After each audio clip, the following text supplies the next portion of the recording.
So Titania was founded in 2009 by Ian Whiting, who's my husband, and we came from a penetration testing background. Essentially, he was on a big job. He had a lot of build reviews to do of devices. Each one takes about half a day. He realised that was a pain his industry was having to bear, so he built software that automated it. So instead of half a day, half a second. And that was quite a long time ago now. Obviously, we've continued to innovate, won Queen's Awards and things like that. But essentially what we do is the job a penetration tester would do when securing a device or a series of devices and hardening them against attack at scale and really fast.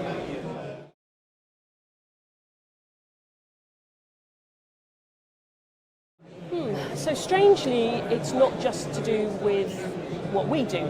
It's actually the wider industry challenge of the fact that we're kind of outmanned by automation in terms of what the attackers are using. Our own automation in the defenders field, in the blue teams, it isn't really up to task, hence all the breaches that are continually happening. And we're left with this gap that we're trying to fill with manpower, which is a widening gap because we've got a skill shortage. So what we're looking at is one of the things that our software helps with, which is accurate information to try and make automation more effective, but also the wider picture of where our industry will need to go. It's one of the things I'm talking about over the next few days in Nightmare in Cyber Hygiene Street, is that AI and machine learning is got to be one of the answers, but it's currently heading towards an evolutionary dead end in that its data sources aren't as reliable as they need to be to achieve its goals.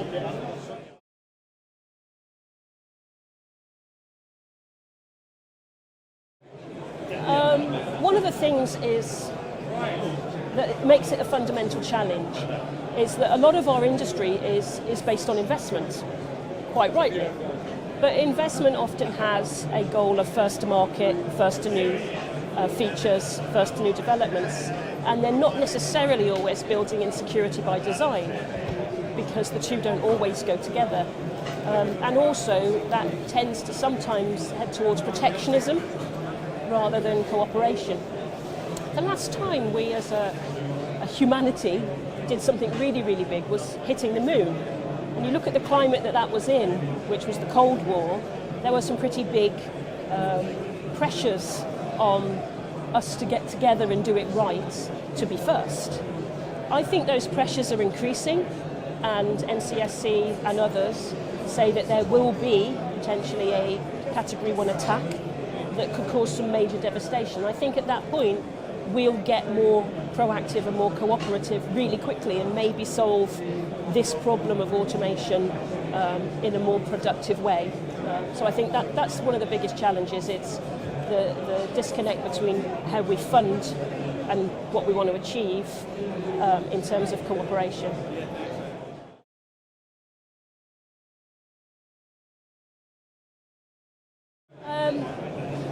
Yeah, I am excited by what things like continuous mitigation and autonomous hardening, self-defending systems, effectively, could bring us. But I think we're a long way from fully realising them. But I think that could be as transformative to cybersecurity as the Wright brothers was to aviation. So I think that's what excites me most. I think where we are in the process is roughly where devices were a few years ago, where you had things that would monitor but not necessarily defend, and now we're kind of there in our networks. We've got things that monitor but don't necessarily defend well. So I think that is really going to transform what we do as an industry, and I'm quite excited about releasing some of our experts from cyber hygiene tasks, because they deserve better.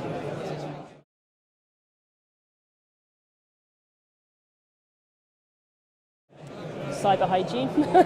In fact, you say what keeps me awake at night. It's the same thing that S.A. Miller, who was the CISO advisor for the DoD, she literally said cyber hygiene keeps her awake at night.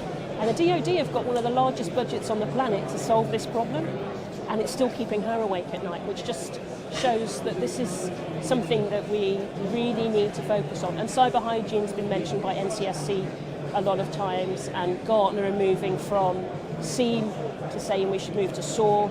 So we're talking about orchestration and remediation being that differentiator. Remediation is one of those things that helps solve cyber hygiene issues. It's not big and it's not sexy, unfortunately. Nobody likes to talk about housekeeping, but everybody notices if you don't do it. So that's what keeps me awake at night.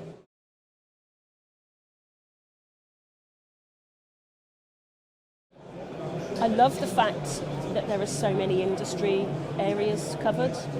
I love the fact it's diverse in terms of what speakers you've put on.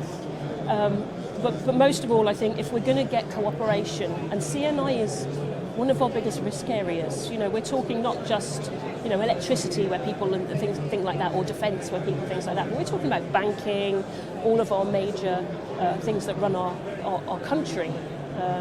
And the Five Eyes are here. So that option for cooperation is what I love about this event particularly.